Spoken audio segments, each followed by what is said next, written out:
are called to know the children, the Jubilee, lawm to that, know the part to the nap, a here on the lane, and have came for what? Then we try to do that part of the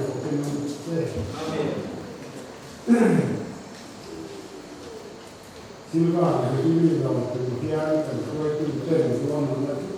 And there are young girls we are organizing community there.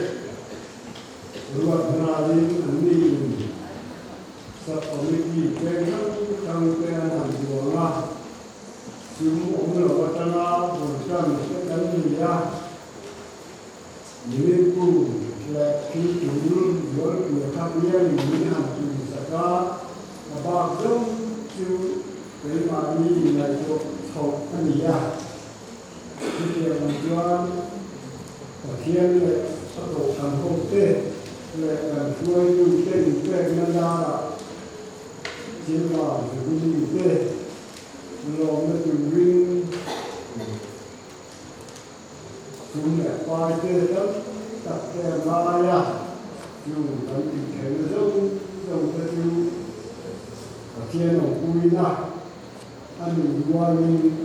làm cô từ tê thành ra là cái cô ở đây có cái gì thì cho anh thấy dẫn ạ điên xuống tất cả những người đó na cái mình sống cái các official cái cái program thì khi mà đi dẫn ạ thành ra na ama ở trên một lâu thành cũng là ở trên một đầu anh đó na một cái này community các cái này khi ra kun an phàn thui hiệp cái gì cũng có tal đâu ra đi ra kun cái tập thằng chủ khan har sáng nó cắn người đôi cắn chỉ là cứ bây giờ bằng chuyên việc đầu này program này mà đi ra kalau chủ cái nó chủ cắn chắc là sẽ ngay đâu có chủ cái nó đâu có thể cái nó bảo đi khi chủ ha là bằng cái này in Canberra, Amar, cái mà đi biển hùng là cái căn hàng in Canada, như khua, program này, kalau saya pun tak tahu bukan, dan tak tahu apa ini kita dari apa, dunia bantuan di khua, muka, di apa, dan dia dari dunia kan, dan pun tak tahu dari ini lima setelah program kan anti kuya itu anti kan dalam bali program yang jual kuya satu itu akan dibuat dan nanti bukan semua konsumsi form kuala makan form itu ni. Misalnya akhirnya di kecil angin waktu sahaja organize kecil ni, anda, soal komprehensif dengan siapa, kau kalau dari itu kau soal macam ni macamnya, tengok di dalam mana kau tengok anda, misalnya akhirnya dua mana soal Jubilee, hormati MUPC Serchhip Bial, the pastor, Dona, Juan, yang fakasai Jubilee, namu lelaki Serchhip itu, dan Dona ni, Juan selalu di Dona Alzheimer, organizing vice chairman, aniama Juan dia di nama dia dan unsur teh dan unsur luar siapa Jubilee mereka dia cucu dia diwadi kepada dia amin itu soin agam dan ini kan amin kalau polis saka cucu dia bangsuan jadi Inkhawm mana dia terpikir amin mereka itu Mizoram at he piang khatsuka tum taila sai kan ring a dal te do te chu in ku si ko an chuang le lo ba ni chuan la tu sa la hian la tu sa technical kuwa ka chairman tu hian ti sa pha organizing chairman to ba dia ma chuan so speed tu doi this is ring a tu zo te ni chu for the Ramoi Laya dia tu pastor lo di Sater pastor lo koma Shendu Ania ani doi zo zo ke sa la hu na ni do ni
Sing alal paro kui perose. Hallelujah. Pathian min suai na le, pathian min kui na. Ako ngai na le asa ngai na. Angil nei na. Ko kan ko min kan don ha hian. Lal pa ne na lom hu kan sei do na. Silva Jubilee Inkhawm ni pama Yom turin zanina kan pathian ro kui kan lal pa ni so krisa du sakat moya zanina yang kan pangmai du hi lung pe achia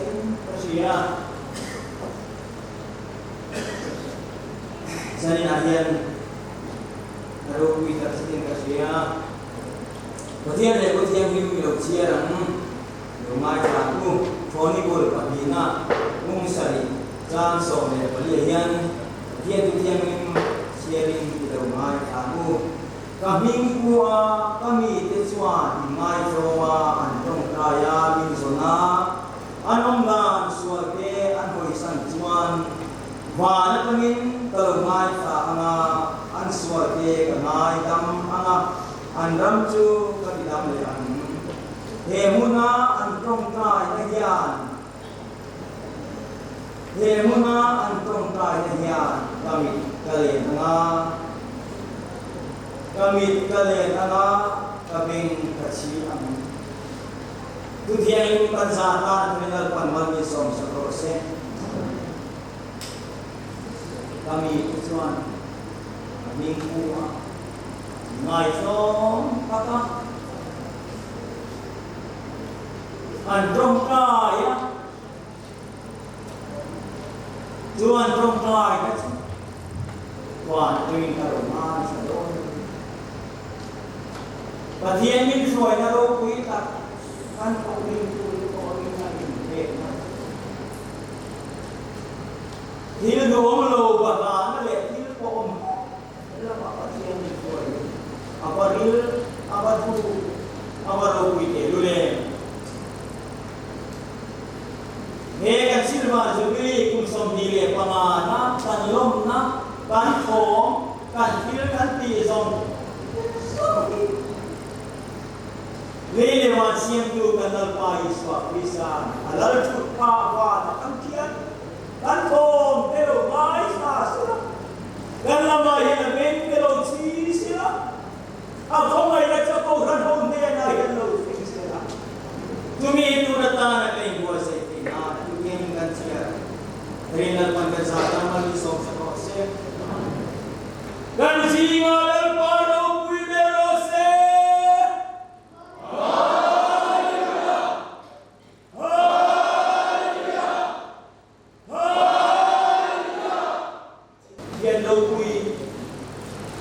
ini soal nari lalpa kan bahan lawm ke tulen. Kau ada jadi siapa kau tidak tahu siapa di lalpa. Oh haleluya lalpa ini kau gunakan lalpa. Dia melukis kilai lalpa kan tinjut kekakan dikade laulaga. Oh jadi guna lalpa kan tumpakan. Lalpa, haleluya. Oh, haleluya, haleluya lalpa. Ikut sakin naman, suaya. Oh, malatang siya lalpa, haleluya, lalpa, kalama, hindi bigyan siya. Suko may naroon ko ba lalpa? Kusong nila pa nga kanong siklikati. Oh, kimadi sa kimadi sa inadino. Lalpa, haleluya. Oh, haleluya. Hindi ko makikilala na. Naliminto ito sa mga lalpa. Tutyang nung kito na lalpa. Naman yung pati. Oh, kan ba nung kito. Lalpa, nang lukui na tanong siya. Lalpa, saan na? Oh, kanuna rin ka lalpa. Hirang ka lalpa. Lauto ka. Irunay na ito lalpa. Seka. Nidiniriyan na tinriyan. Tinagpuat yung lalpa. Kandikati yan na ka. Oh, halin mo lalpa isi. Isuwa na lalpa. Raupuikan pa tikilo eh. Halin mo eh. Oh, tuting ikam lalpa. Muaran niya ko. Lalpa, ano sa akin? Lalpa, oh, sabi, pangalan lalpa. Abulkan na usan doon, taring may lalpa. Hallelujah! Lalpa, naginaw po natin magpayagti. Lalpa, heho na yan. Oh, kansingahan ng malo sa kundala. Kansingahan lalpa. Hallelujah! Ikaw ay nagkantanan na bayo. Lalpa, isa na hulkan ka na. O hulkan hamzir, doon ni lalpa isu. Kan mamotong ng maini, lalpa, kan mamotik ko lalpa isu. Kung ay bakit kan sir, o kan hulkang tutut, pagkasa tutut, kan kurang tutut, kan tutut. Lalpa, hallelujah. Gulian na lalpa, kan kaisi ito, kan tutut. O naman na lalpa, kan lalpane. Hallelujah, men, naging penga ng mga lalpa. Hemo ni lalpa, ng kinangman, Ibon, iyong pina, lalpa, ini kayo sa pagkukuya. Kung libong, lalpa, pagkakinan, dyan ay siya ang bolot sa pagkakinan. Kanila natin nang mani siya sa kurin, sa nabulang país ito ay nakabili. Amen.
Amin Tuhan yang vera wahtiha upah vale pulang dan belakang nasami.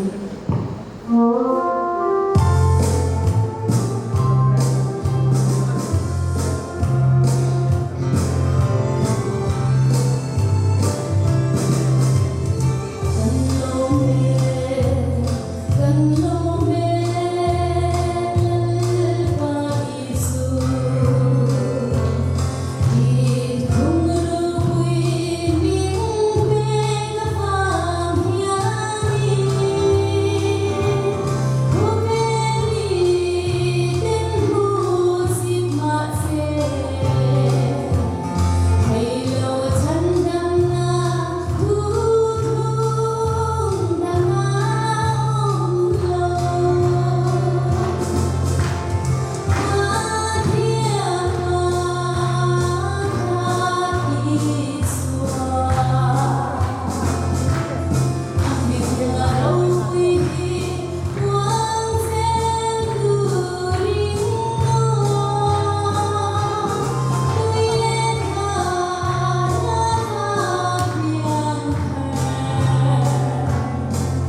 còn đây mà ra ngoài siêu hình đầu sâu mắn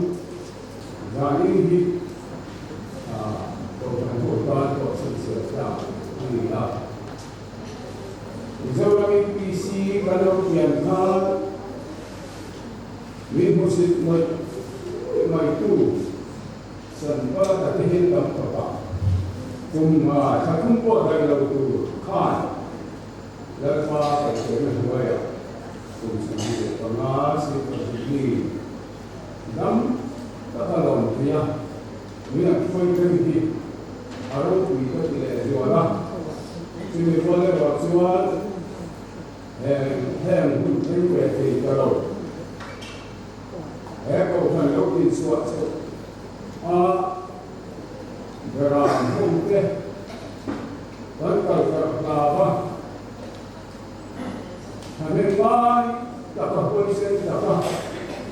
kalau kan kami itu dan bahasa aku saya mula tu menjadi nak kami tak ingin itu orang lain kan mereka lahความสุขภาพเป็นไงอย่างนี้อย่างซึ่งอย่างส่วนนั้นป่าสระอุตสาหนูเด็ดอุตสาหกูมันเด็ดป่าสระวันนั้นจันเด็ดอย่างนี้อย่างตอนนี้รู้ว่าอะไรนี่ไม่ผู้สูงพวกภาษาตอนเด็กก็เสียสิ่งวันส่วนJubilee Jubilee Serchhip Bial Mizoram UPC kalau tempuikan upah itu pasti upah tona upah para bila bola sansko upah suatu lele gila mak nahawi nike ikan ikin bukan kalau terjemahan hok apa tona ani bila bola sansko upah Jual है ताहन हुआ धन के को पुनः किमा मिला को रक्षण ले होगा कोई नियम जोन खान करी लू कल से मया मार से कोई नहीं अपने सिर तक ये गले दी को रंगों kan ju ke ya kari lu lawm ani lawm ke kan se ke lu jadi ni pun ada orang mereka akan dia. Kalau soal ini kita boleh pun ni lakukan yang sang beri pengen sewa. Lek hikau kan, hikau ni sama pun beri kerja. Lek hikau kan kita tu cantik, kita hari ini malah sekarang numai buat siangnya. Mizoram UPC lek hikau kan kian. Ramadan wala sa lek hikau kan ni. Awak hikui to tika. Kamai tu wala ko siwa ka. Mizoram district capital zone. Aki siwa ko district capital mai pa. Kota tak aki siwa ka. Sumik bizel cuman. Serchhip Bial kiswahnya. Barbarama kichena, Manipur kichena, Nagaland kichena, Assam kichena, Meghalaya, Bangladesh, South India, Khadekha, Leiki ko kan ni ilawm muti kan hari hari to se Adi kaso dan jam katanya, leki ni kaso dan lawm fakir. Amar Serchhip Mizoram UPC Bial suara ni kita bagi ni kan leki kau kan buat ini masalah. Lalu suatu kumai tu amar itu kan kita bagi leki kau kan dia. Tak asal berarti para coba so leki kau kan ni ilawm ni gaya dan soi dan dua ni cip sama dengan HEbron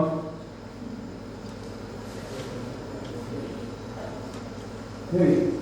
nó có cái để ở lớp cái đầu tiên của bạn có mặt bạn tôi chỉ cái sao để cái cái nào và thiên chút kuma cái này mà tôi gọi là gì là ha gia đình nó cần xong cái lớp cái đầu cái này cần nó không cần cái rồi tôi nhìn sẽ cái ta nàoรู้เลยtôi gọi này là cái gì để cần đi xuống về là nói về sự kiện district cái gì thành đó là dan kalau mungkin deposisi dengan kedua masa ini, itu di sini kecil masih kecil. Sama saja mereka sekitar kawan. Sama masuk pun pasal sama pun.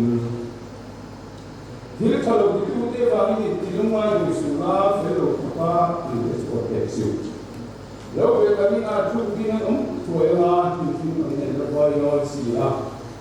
Lepas sebelum itu cakap, hera mana kamu jadi kamu bisa. Ini kalau itu kan kumuli cakap kumuli cakap ni, Asia kalau kamu itu begini. Mizoram UPC Krisar बहुत वाले पते तो Mizoram UPC Serchhip Bial से नहीं लगेगा कहीं हम Krisar बहुत वाले पते तो से है आया इन तो सिविलो मेरी नौकरी आए कहीं हम Mizoram UPC की हानि लगी कितना है और dia berarti ada kehidupan halal dan siapa masa boleh. North Mizoram district dan Inkhawm tu rasa Arab tak leh. Hei kan dah faham kan ulu ini orang itu. Jubilee hei kan kami ada India mata ko Inkhawm dan mereka parti ada baik. Vapa, setiap tuan Mizoram UPC kantor atau kan, pusat tinggal boleh, pusat ini boleh berita sekali. Setiap kan, Inkhawm tu kan itu license ni ke, kan pasal dengan sesi pertama itu, kaidah tu mak kerja sama, lembaga mengenai kaya. John Helaya, kian cana, hei kan una bapak itu mandi John Helaya kan itu sini tu timur sisi putraya, putraya hang support satu kan tu bagus, emai, patian tu arti sedokar cium bereng. North East India, saya dalam sebuah trend cak makan nasi seperti ini begini masalah. Lalu manfaatnya tu ada dah tinggal. Abzal ni mana pangkas sekolah macam macam cerita, apa cerita. Hei, HEbron aku dia ni kan pasal tu kena pulang dia lagi semua akan tantul mereka. Karena Inkhawm tu rakam, ufel yang semuanya Inkhawm kali circular dan suara. Akhirnya dia kepatian tu ataupun turin kantong try kan ini aku kantong try yang sebenarnya kan buat sayang dia pola pasal try mur, macam pasal luar le, kan kita luar hoka. Try kan tu pasal berani, apa sok tu kan pasal apa? Pusat berani, kan pasal sini tak. Dari Inkhawm tu mah bintang orang tinggal, kan orang tinggal di tinggal yang kita kami dia bersama. Dan general seperti yang pusat tinggal itu kan ada kita kita orang mana kita pusat itu kita usai nu le khat ta tok se la chu an a kha ni ha tok don a chiang le amar se pan ani te jeu kan tak tu la ko sang mo te lo tung ting tu asura samaya kha che so pa ma lo vòng ta lo kan chi mo ko la ko tung ting tak mai jiwa tung ting na chu đủ lo hin hệ thiên hi với địa căn định sản nó sản xuất của thời đi chứ lại cho thì số các dấu là cái bảo vệ cho xây dựng is việc nó tụi hiền những số kia vô làm lệ tụi mình chú cô số anh đi làm cầu cho anh những số kia is lòng đủ anh kiaข้าอันนี้เราว่าฝนตกอยู่ในร่มอยู่หันที่เขาชวนน้ำป่าชวนน้ำจากทางต้นต้นโตเลยข้ามีอันคู่กับข้าอันเราเปลี่ยนตามันผู้ชายนี่ไม่รู้ซึ่งที่เราห้ามพวกพันตายก็ทุ่มมามีส่วนที่แล้วหนึ่งก็ต้องที่มันสร้างมาเป็นตัวนั้นที่สติ๊กเกอร์ถูกไหมที่กับเราโดนที่สุดอันนี้เราฝนนั่นแหละโดนมันที่สุดของตัวนี้ผู้ชายเบียดแต่ผู้ชายเบียดไม่เอาแต่ว่าชอบเป็นผู้รักกันผู้รักกันพวกนี้กันหมดกันทิ้งสุดยาข้าการสอนในอาจารย์เปียทิ้งสุดยาเขาไม่มีที่โฟล์โฟล์ตัวกันไอ้เจ้าพวกนี้ต้องเป็นว่าสุดจะเลยอันเก็บโกงเด็กข้าทิ้งสุดยาเขาบอกกันเป็นเรื่องการมีที่โฟล์เป็นโลกฝั่งกันजिंगा सोफा संतो तो भागी पास तो मुक्लो फेका जिंगा लो सोमे तुरी सुपतिया तथा बन सिपरे चंदे इना लो दितो जिया जिंगा सरिया हाफा खावे मुतु कान तो पुत मई दुले फिल्म ए मई पासले संसी मते पासले पालतू मते ही अब पुलर चला उसाई मोना लम तंगर रंगी खानी खान उधर धोने तो तेरी पुल तो सिया इमाम का पुलेरा रिगार्डिंग ऑफिसर लिया उबान तुम रिकॉर्डिंग सिक्योरिटी होगा जो इनको लास्ट से इलेक्शन में टन तू सिया तीन महीनों तो सिया बा बहुत अनन इलेक्टा अनन सिया जमा regarding officer in East District, Bukti Wan Kama Famin, East District,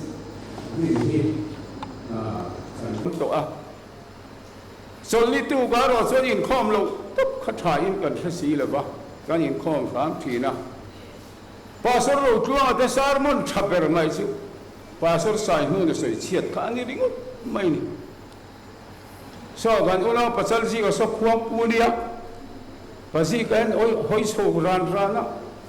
pastor khatiang kha soi siu kan ngai khape lo a hanti a hoi khat lai pe si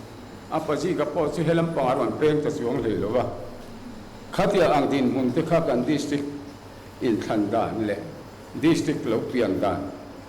te kha anita ani ti chuan helaya pulai sangai na ngai khom tam muk mai sia zan khachu pulai sang lo chuk khatamai sia upate a han ko khom te ti ka su song khom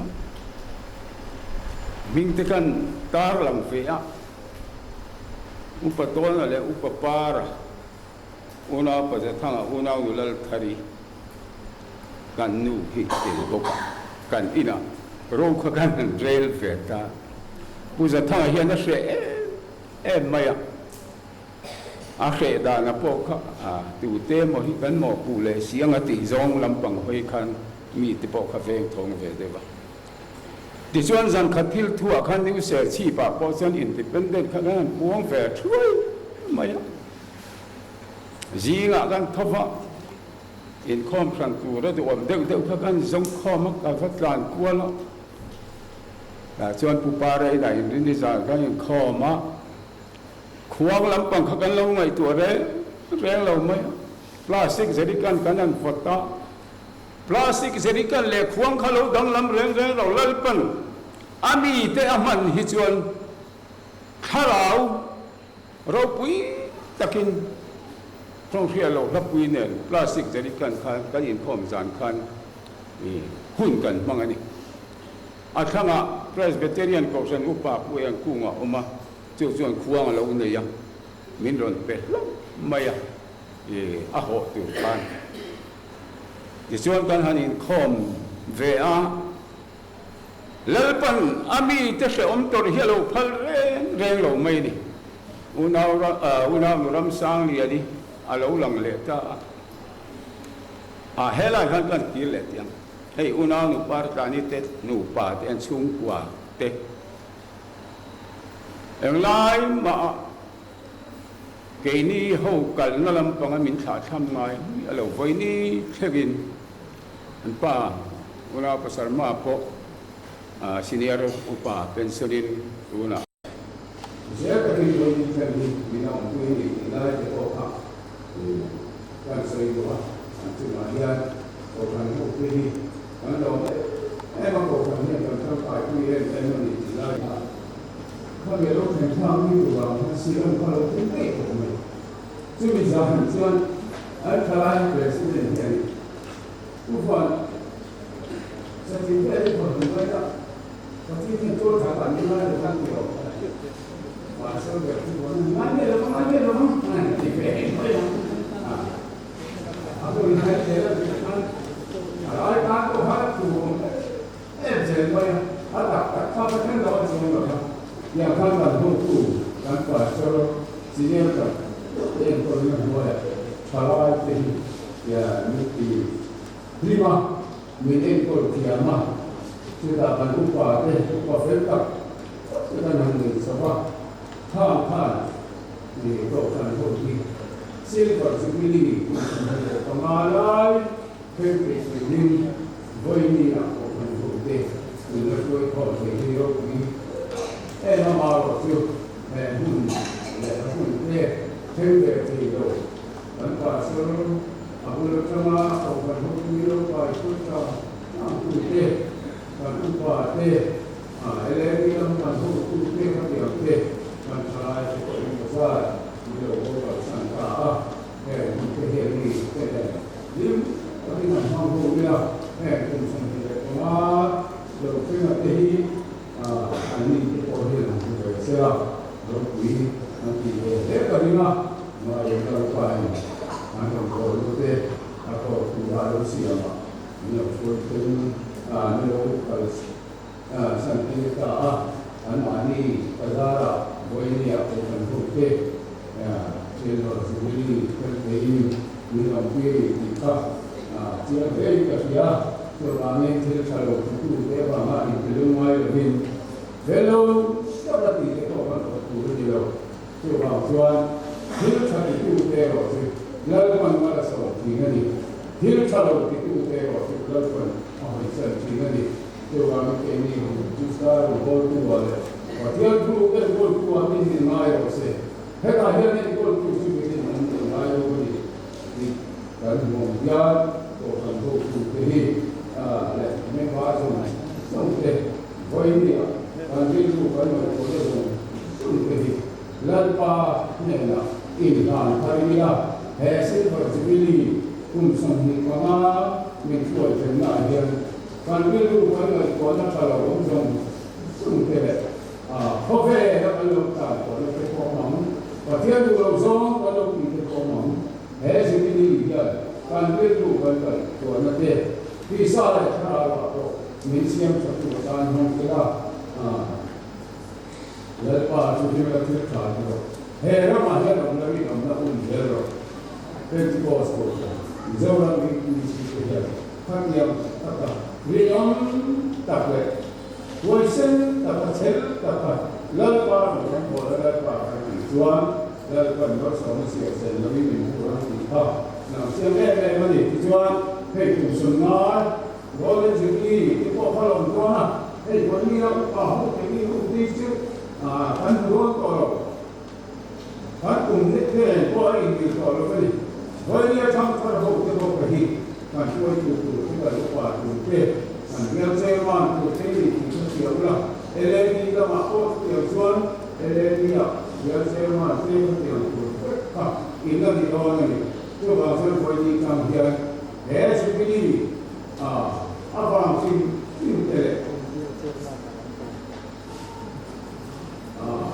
satu kota itu Mizoram UPC Serchhip Bial kemarin ada yang bersama kan tahu unsur di dalam baik lakukan ini buat privasi ini loh tidak mengerti kan itu bukan masalah kesian kain bukan kan tapi terjadi video itu tapi jadi tak pun siu ya jadi kajian wajib itu misalnya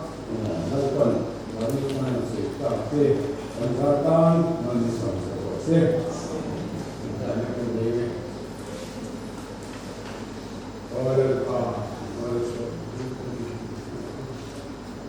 dua orang kan menghilangkan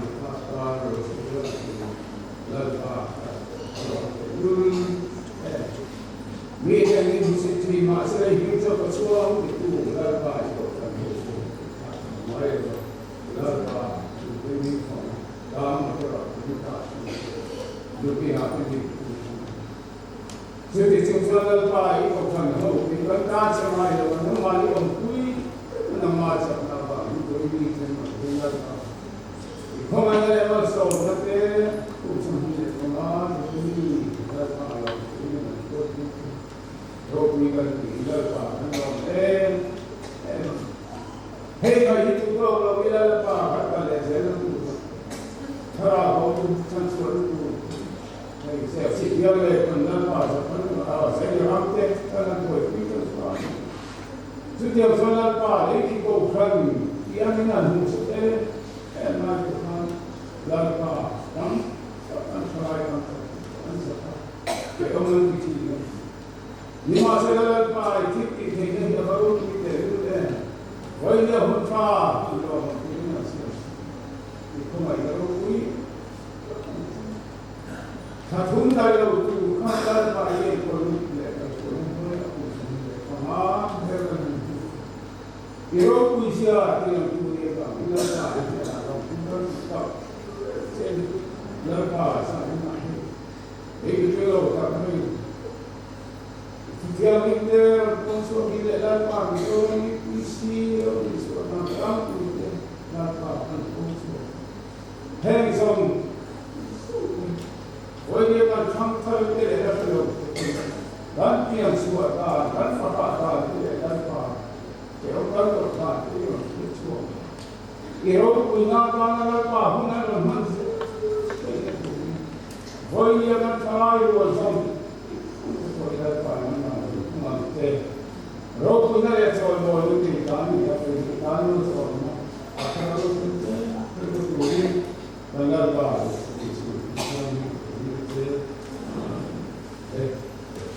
Bahasanya dia tadi kokan. Dulu kan seorang kulit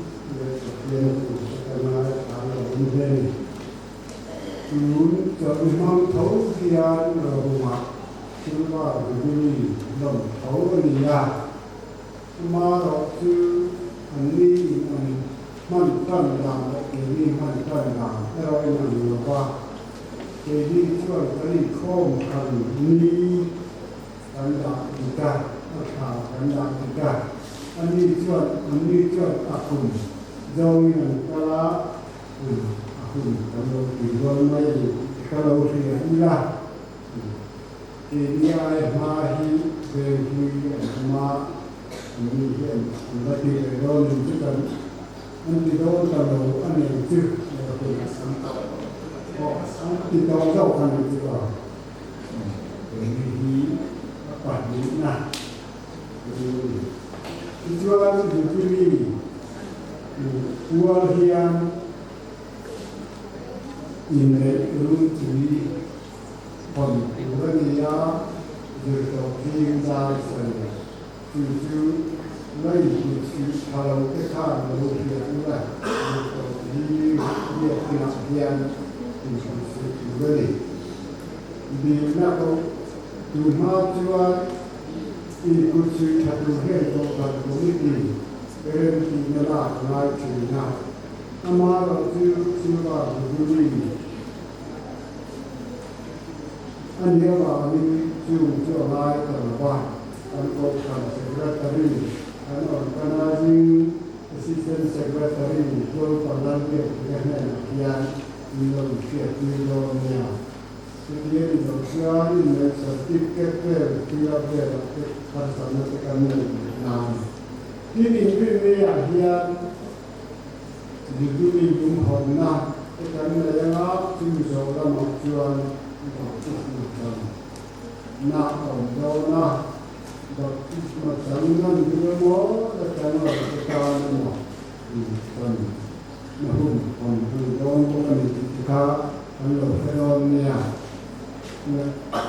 Inkhawm, and the Dona, and you can't have come to the name.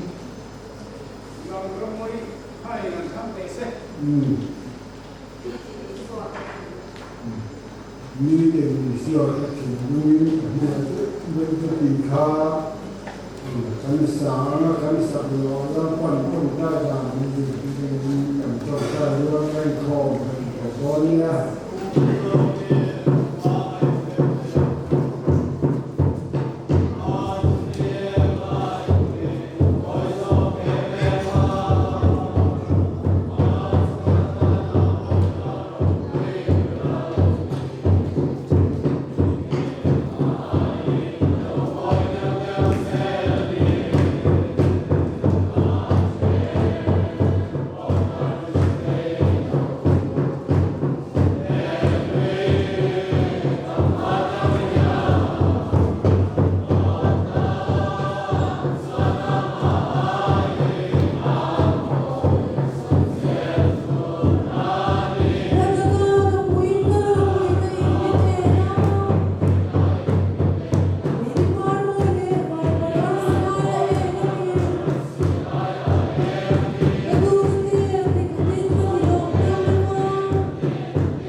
Trong ca lắng, gan khoa.